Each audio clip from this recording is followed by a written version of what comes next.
Good morning વિદ્યાર્થી મિત્રો, આપણે અત્યાર સુધી લેન્સ મેકરનું સમીકરણ અને લેન્સનું સમીકરણ બંને સમીકરણો મેળવવા.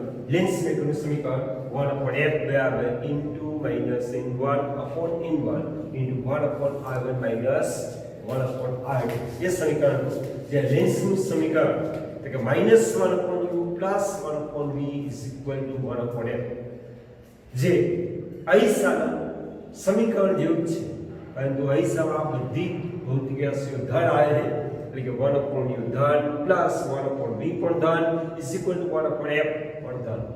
જ્યારે લેન્સના સમીકરણમાં 1/u ઋણ આવે છે, એટલે કે -1/u plus 1/v is equal to 1/f. હવે આજે આપણે લેન્સ મેકરના સમીકરણ અને પૂર્ણ આંતરિક પરાવર્તન પર આધારિત થોડાક દાખલા બાકી છે, આપણે જોઈએ તો ઉદાહરણ 9.7 9.6 સુધી આપણે કમ્પ્લીટ કરેલા છે. 9.7 એક જાદુગર તેના શોધ દરમિયાન 1.47 વક્ર ગુણના ધરાવતા દ્રવ્યમાંથી બનાવેલ ગ્લાસને કોઈ પ્રવાહીમાં ડુબાડતા તે ગ્લાસ અદ્રશ્ય થાય છે, એટલે કે અદ્રશ્ય કહે તો તે પ્રવાહીના દ્રવ્યનો વક્ર ગુણનાંક કેટલો હશે, તેમજ તે પ્રવાહી પાણી હશે. બરાબર, એ આપણે નક્કી કરવાનું છે. અહીંથી એક જાદુગર તેના શોધ દરમિયાન 1.47 વખત ગુણાંક ધરાવતા દ્રવ્યમાંથી બનાવેલ ગ્લાસને કોઈ પ્રવાહીમાં ડુબાડતા તે ગ્લાસ દેખાતો બંધ થાય છે, એટલે કે અદ્રશ્ય થાય છે. તો પ્રવાહીના દ્રવ્યનો વક્ર ગુણાંક કેટલો હશે? તો મિત્રો આપણે શું વિચારી શકીએ? આપણે એવું વિચારીએ કે જાદુ છે. ના, હકીકતમાં બધામાં સાયન્સ રહેલું છે. કઈ રીતે? તો કે પાણી ભરેલો ગ્લાસ હોય એમાં આપણે પાણીના બૂંદ પાડીએ તો જ્યાં સુધી પાણીના બૂંદ ગ્લાસની ઉપર છે ત્યાં સુધી આપણે અલગ, એટલે કે ટપકા સ્વરૂપે અથવા ગોળાકાર સ્વરૂપે દેખાય છે. જ્યારે તે પાણીનું બૂંદ પાણીની અંદર ભળે છે પછી તો કે અદ્રશ્ય થાય છે. શા માટે? તો કે બંનેના દ્રવ્યો એક જ છે માટે. તો અહીંયા પણ જાદુગર જે ગ્લાસને અદ્રશ્ય કરે છે જે પ્રવાહીમાં, તે પ્રવાહી અને ગ્લાસ બંનેનું દ્રવ્ય એક જ હોવું જોઈએ કે જેથી કરીને ગ્લાસને પ્રવાહીમાં ડુબાડતા ગ્લાસ દેખાતો બંધ થઈ જશે, કારણ કે બંને દ્રવ્ય એક જ છે. એટલે કે ગ્લાસની કેન્દ્ર લંબાઈ f છે તે કઈ થઈ જશે? ઇન્ફાઇનાઇટ, અનંત થઈ જશે. ઇન્ફાઇનાઇટ થાય પહેલાં તેનું પ્રતિબિંબ ક્યાં જાય? અનંત બિંદુ. બરાબર, તો આપણે એની ચર્ચા કરીએ તો કે જો ગ્લાસના દ્રવ્યનો ગુણાંક, જો ગ્લાસ અને પ્રવાહી ના દ્રવ્યનો વક્ર ગુણાંક, દ્રવ્યના વક્ર ગુણાંકો સમાન હોય તો જ ગ્લાસ અદ્રશ્ય થાય છે.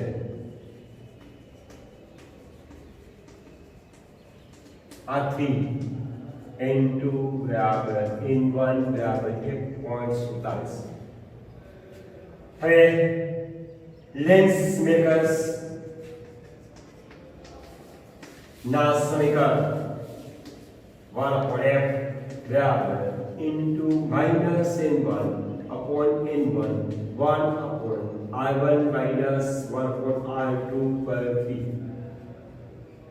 1/f બરાબર into n1 સમાન, આથી 0 ના છેદમાં n1 1/r1 minus 1/r2 આથી 1/f બરાબર 0, તેથી f બરાબર, એટલે કે ગ્લાસ છે તે પ્રવાહીમાં સમતલ બનાવે છે.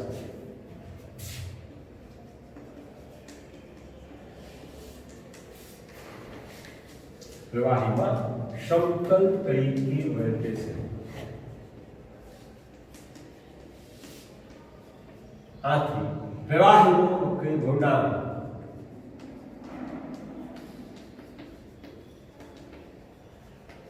n1 બરાબર કેટલો હશે? 1.47. હવે આપણે છેલ્લો જવાબ પ્રશ્ન એ હતો કે આપેલ પ્રવાહી પાણી છે, તો કે આપેલ પ્રવાહી પાણી નથી, કારણ કે પાણી માટે વક્ર ગુણાંક 1.33 અહીંયા 1.47 મળે, પરંતુ n બરાબર 1.47 હોવાથી પ્રવાહી શું હશે? ગ્લિસરીન હશે.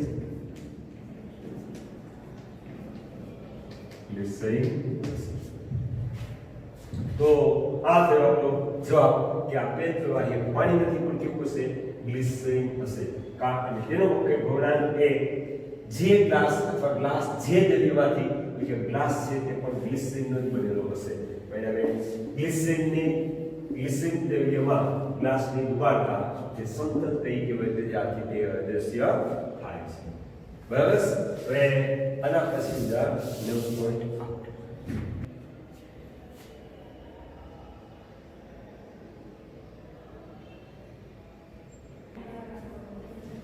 બીજું ઉદાહરણ 9.8 મિત્રો, આ ઉદાહરણ ખૂબ જ અગત્યનું છે, કારણ કે વારંવાર 4 અથવા 3 માર્ક્સમાં બોર્ડ પરીક્ષામાં તેમજ ગુજકેટની પરીક્ષામાં ઓબ્જેક્ટિવ પ્રશ્નોમાં પણ પૂછી શકાય એવું છે. એટલે આપણે ઉદાહરણ લઈએ. ત્રણ ભાગમાં છે, આથી પૂછવાની શક્યતા વધુ. ઓકે, એક બહેરું લેન્સની કેન્દ્ર લંબાઈ 0.5 મીટર છે. 0.5 મીટર છે, તો તેનો પાવર શોધો. હવે મિત્રો સૌપ્રથમ પાવર કોની કહેવાય? તો કે પાવર છે તે કેન્દ્ર લંબાઈના વ્યસ્તની પાવર કહે છે. પાવર એટલે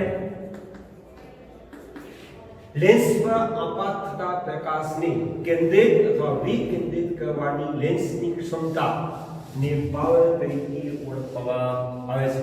અગાઉ આપણે જોયું કે બહિર્ગોળ લેન્સ પર સમાંતર કિરણો આપાત થાય તો વક્રીભવન પામીને કોઈ એક બિંદુએ કેન્દ્રિત થશે, તો કેટલા પ્રમાણમાં તેના પર આપાત થતા કિરણોને કેન્દ્રિત કરી શકે એની ક્ષમતાને તેનો પાવર તરીકે ઓળખવામાં આવે છે. જે બહિર્ગોળ લેન્સ તેના પર આપાત થતા કિરણોને વિકેન્દ્રિત કરવાની ક્ષમતા ધરાવે છે, જેને તેનો પાવર તરીકે ઓળખવામાં આવે છે. જે આપણે આ થિયરી કોર્સમાં લીધું નથી, એ માટે એ માત્ર બેઝિક સમજૂતી માટે તમને બતાવી દઉં છું કે પાવર એટલે લેન્સની આપાત કિરણોને કેન્દ્રિત અથવા વિકેન્દ્રિત કરવાની ક્ષમતા. બહિર્ગોળ લેન્સ તેના પર આપાત થતા પ્રકાશને શું કહે છે? કેન્દ્રિત. આપણે નાના હતા તે દાદાજીના ચશ્માના કાચ સૂર્ય પ્રકાશમાં રાખી નીચે આપણે સળગાવતા હતા કાગળ, તેમાં શું આપાત થતો સૂર્યનો પ્રકાશ છે તે લેન્સ વડે શું થતો? કોઈ કેન્દ્રિત થતો, અને કેન્દ્રીકરણ અથવા કેન્દ્રિતકરણ. જ્યાં બહિર્ગોળ લેન્સ તેના પર આપાત થતો પ્રકાશ વક્રીભવન પામીને વિકેન્દ્રિત થાય છે, કેન્દ્રિત થતો નથી. તો પાવર P બરાબર 1. અગાઉ આપણે લેન્સની ચર્ચા કરી ત્યારે બહિર્ગોળ લેન્સની કેન્દ્ર લંબાઈ ધન હોય, જ્યારે અંતર્ગોળ લેન્સની કેન્દ્ર લંબાઈ કેવી હોય? તો પાવર પણ બહિર્ગોળ લેન્સનું ધન અને અંતર્ગોળ લેન્સનું ધ્રુવ હશે. વ્યવહારમાં આપણે આ પાવરના મૂલ્યો આપણા જીવનમાં લખેલા હોય છે અથવા મેળવતા હોઈએ પણ આપણને ખબર હોતી નથી. આંખના નંબર જે આપણે તપાસ કરીએ છીએ ત્યારે આપણા નંબર આપણે આ રીતે +2.0 અથવા -1.0 એ પાછળ લખેલું હોય ડી, એ ડાયોસ્ફિયર કહેવાય. તો આ થયો કેટલા લેન્સનો પાવર અથવા કેટલા પાવર ધરાવતો લેન્સ આંખની ખામી દૂર કરવા માટે વાપરવો જોઈએ, જેને આપણે નંબર તરીકે ઓળખીએ છીએ. અને આપણે વિગતની ચર્ચા કરીશું એના ટોપિકમાં. કે પાવર એટલે આપેલ લેન્સની કેન્દ્ર લંબાઈ, જેને પાવર તરીકે ઓળખવામાં આવે છે. અહીં કેન્દ્ર લંબાઈ ધન, તો કે કેન્દ્ર લંબાઈ ધન હોવાથી લેન્સ કેવો હશે? બહિર્ગોળ. લેન્સ બહિર્ગોળ હશે. હવે પાવર P બરાબર 1/0.5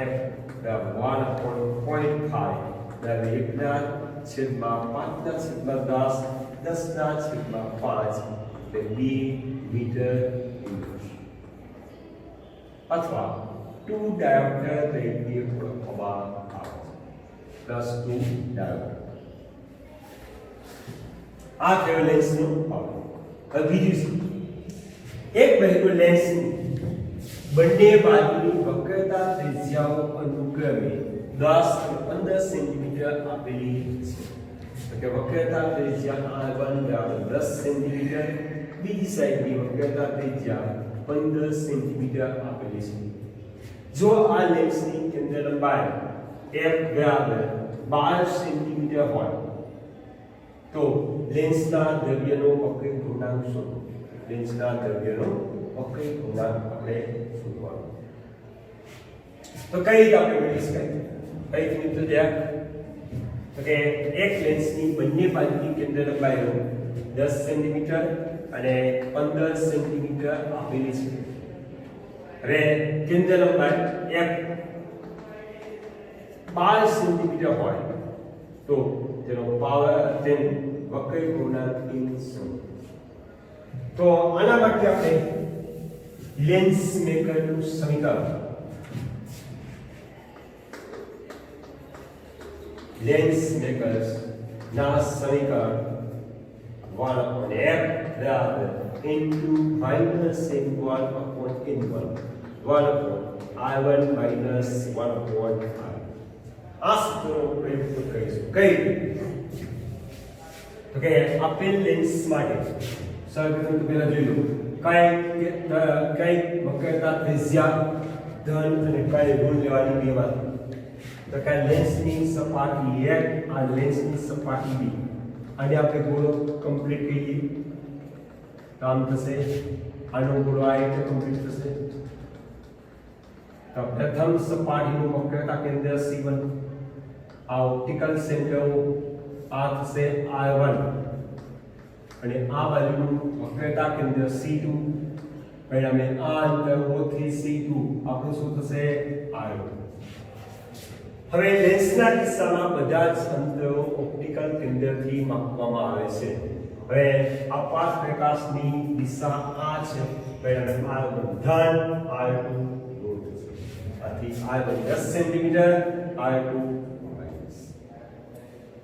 હવે અહીંયા હવા રહેલી છે, પરિણામ વક્ર ગુણાંક n1 બરાબર આ માધ્યમ જે છે કાચ, જેનો n2 બરાબર n આપણે શોધવાનું છે. અહીંયા પણ હવા n1 બરાબર. આથી આપેલ સમીકરણમાં એટલે કે સમીકરણ 1 માં એટલે 1/f બરાબર n2 minus n1 એટલે n minus 1 છેદમાં 1 અને 1/r1 minus 1/r2 બરાબર n minus 1 1/r1 plus 1/r2 1/f બરાબર.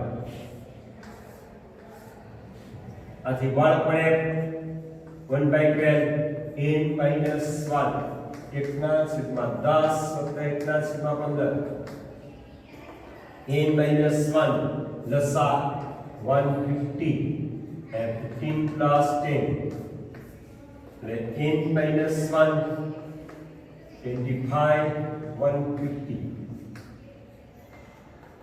એટલે n minus 1 1/6 1/12 આથી 1/2 n minus 1 આથી n બરાબર 1 plus 1/2 બરાબર 3/2 બરાબર 1.5. પહેલાને આપેલ લેન્સના દ્રવ્યનો વક્ર ગુણાંક કેટલો હશે? 1.5 હશે. આ પૂછેલો બીજો ભાગ. હવે ત્રીજો ભાગ આપણને આ રીતે આપેલો છે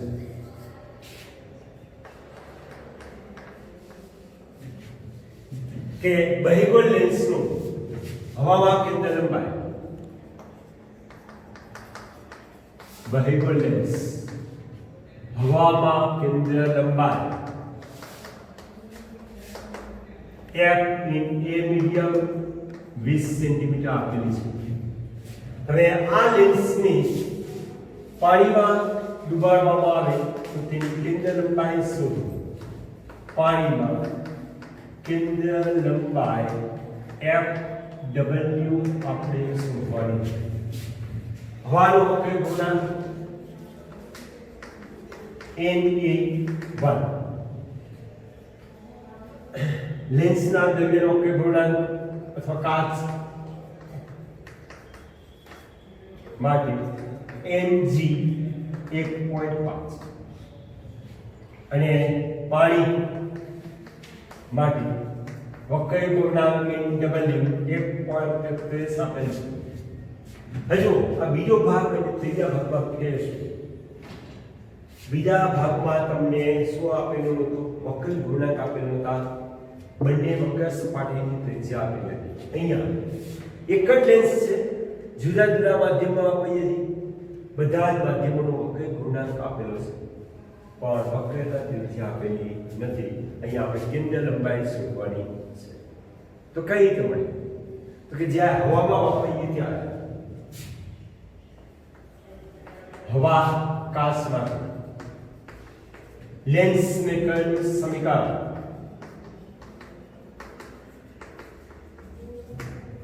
Okay, 1/f in A into minus in 1/n1 into 1/r1 minus 1/r2. Okay, f બરાબર f air થશે અથવા હવા f કે n2 okay હવાના દ્રવ્યનો વક્ર અથવા કાચના દ્રવ્યનો વક્ર પૂર્ણાંક એટલે કે Ng અને n1 અને na મુક્તા એટલે આપણું સમીકરણ એટલે કે લેન્સને જ્યારે હવામાં વાપરવામાં આવે છે ત્યારે લેન્સના દ્રવ્યનો વક્ર પૂર્ણાંક n2 આજુબાજુ હવા હોય આથી n1 વક્રતા ત્રિજ્યા r1 r2 અને કેન્દ્ર લંબાઈ f ની જગ્યાએ f આથી 1/fa is equal to Ng minus na upon n અહીંયા 1/r1 minus 1/r2 સમીકરણ નંબર આપણું થશે b। હવે આ લેન્સને કાચ પાણીમાં વાપરવામાં આવે એટલે કે પાણી કાચ માટે આ સમીકરણ b आता है। तो કે સમીકરણ 2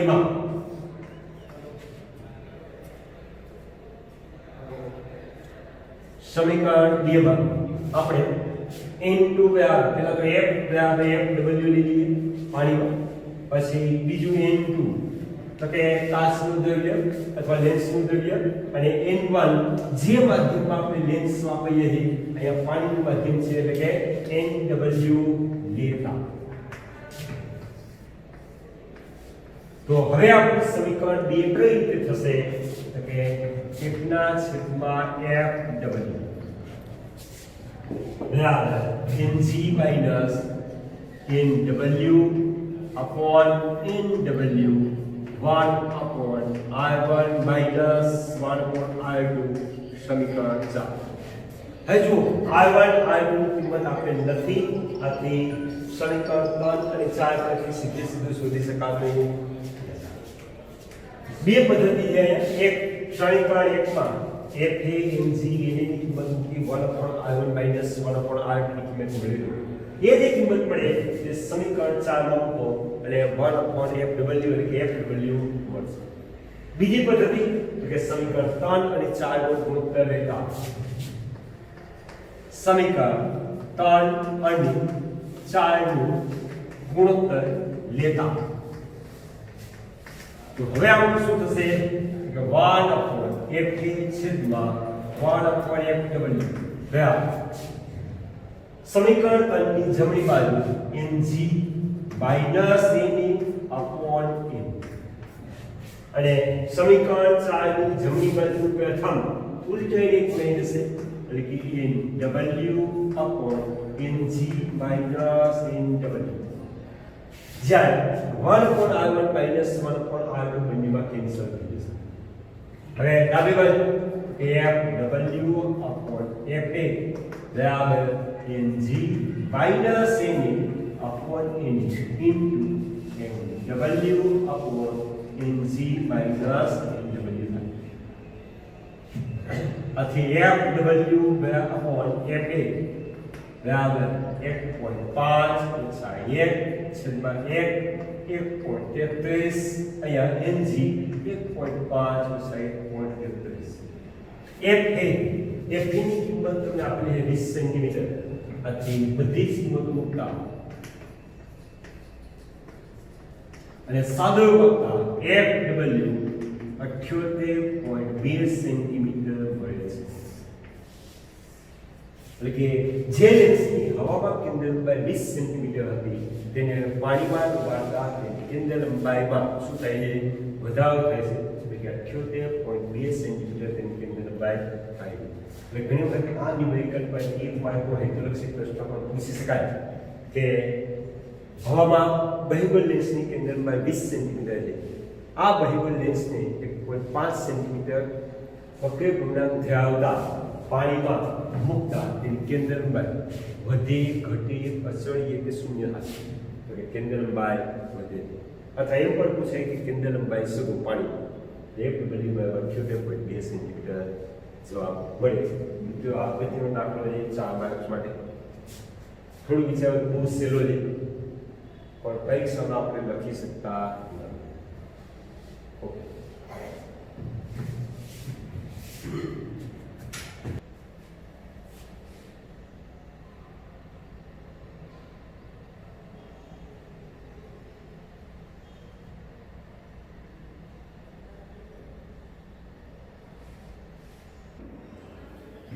હવે હવે દાખલો આપણે પૂર્ણાંકિક પ્રારંભિક અધ્યાય સ્વાધ્યાયનો 9.5 દાખલા નંબર. તો કે નાના પ્રકાશિત બલ્બની પાણીની ટાંકીના તળિયે મૂકવામાં આવે છે. આ પાણીમાં 80 સેન્ટીમીટર, આ ટાંકીમાં 80 સેન્ટીમીટર સુધી પાણી ભરવામાં આવે છે. તો પાણીના કેટલા ક્ષેત્રફળમાંથી બલ્બનો પ્રકાશ બહાર આવતો હશે તે શોધો. પાણીનો વક્ર ભવનાંક 1.33 આપેલ છે. એટલે કે પાણીની ઊંચાઈ h બરાબર 80 સેન્ટીમીટર, એટલે કે 0.8 મીટર. પાણીનો વક્ર ભવનાંક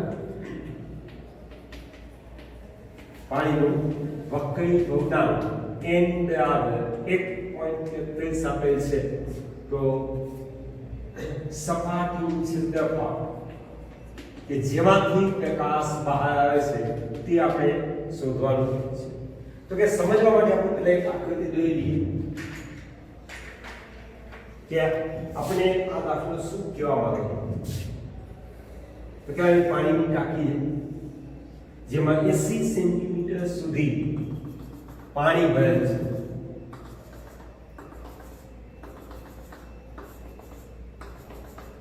જેમનો વક્રી ભવનાંક n બરાબર 1.33 આપેલ છે. હવે પાણી ટાંકીના તળિયે પ્રકાશિત બલ્બ એ આપેલ છે અથવા નાનો બલ્બ.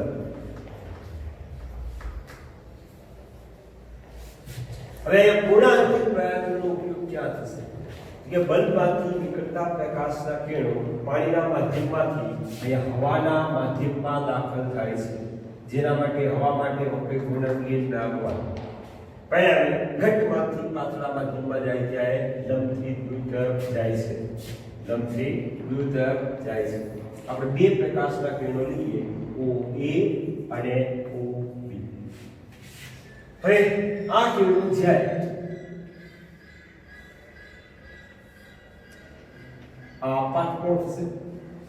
જો આપાત કોણનું મૂલ્ય ક્રાંતિ કોણ કરતા નાનું અથવા ક્રાંતિ કોણ જેટલું થાય ત્યાં સુધી આ પ્રકાશના કિરણો છે તે વક્રીભવન અનુભવીને હવાના માધ્યમમાં જશે.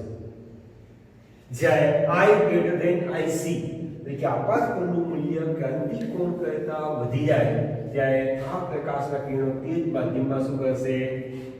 વક્રીભૂત એટલે કે પૂર્ણ આંતરિક પરાવર્તન અનુભવશે. અને I બરાબર IC થાય બંને કિસ્સામાં ત્યારે વક્રીભૂત ક્યાં બંને માધ્યમોને જોડતી સપાટી તરફ આગળ વધે છે. જ્યાં I ની કિંમત કેટલી હોય? IC I ત્યાં સુધી. તો I બરાબર IC.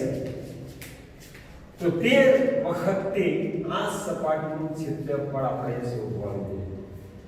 ક્ષેત્રફળ સપાટી વર્તુળાકાર મળશે પરિણામે આપણે આ બિંદુએ લંબ દોરીએ લંબ શું આવી દઈએ તો આ ખૂણો IC તો આ ખૂણો પણ IC થશે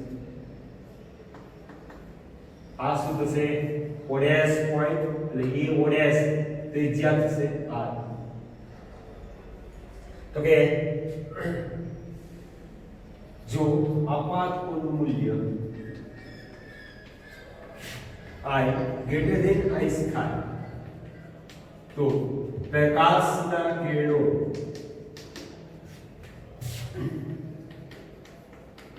पूर्ण आंतरिक परावर्तन अनुभवीने तेज माध्यम में पाछा फेंकाय छे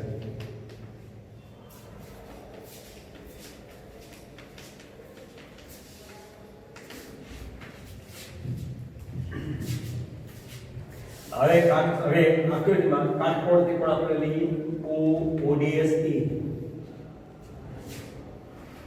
આકૃતિમાં કાટકોણ ત્રિકોણ ODS A માં tan IC tan એટલે સામેની બાજુ સિગ્મા પાછળની બાજુ એટલે ODS A sigma ODS A upon ODS હવે ODS એટલે કે પાણીની સપાટીની ઊંચાઈ જે આપણે આપેલી છે એ જ અને ODS એ ત્રિજ્યા છે r upon h આથી r બરાબર h tan IC સમીકરણ તેમજ આ જ ખૂણાની સાઈન લઈએ તેમજ IC તેમજ sin IC sin એટલે સામેની બાજુ સિગ્મા કર્ણ બરાબર ને હવે પરંતુ અહીંયા આપણે શું કરવું છે પૂર્ણ આંતરિક પરાવર્તનની ઘટનામાં sin IC બરાબર 1/n વખત ગુણા બરાબર 1/1 બરાબર 3 ભાગ્યા 4 થાય sin IC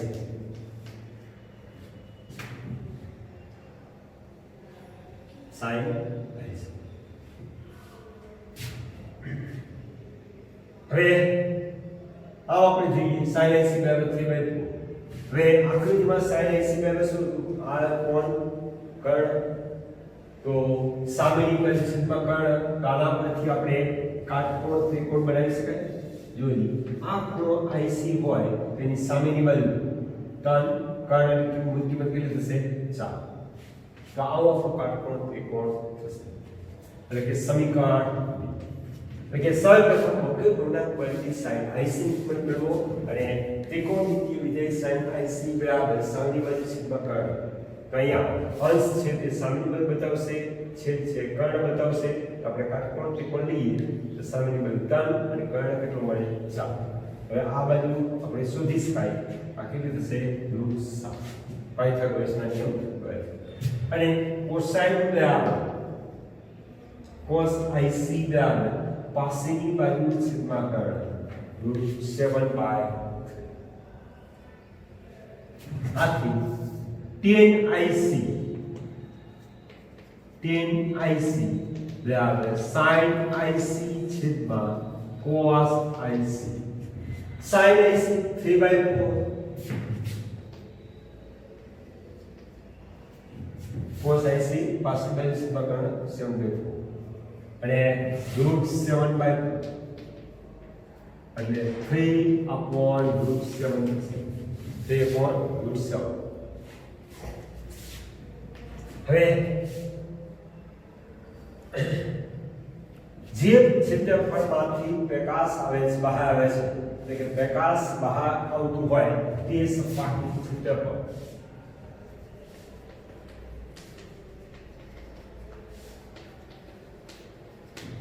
તે સપાટીનું ક્ષેત્રફળ તો કે a બરાબર પાઈ r સ્ક્વેર સમીકરણ 1 પરથી r ની કિંમત મૂકો પાઈ h square tan square IC પાઈ ની કિંમત 14 h કેટલું આપણું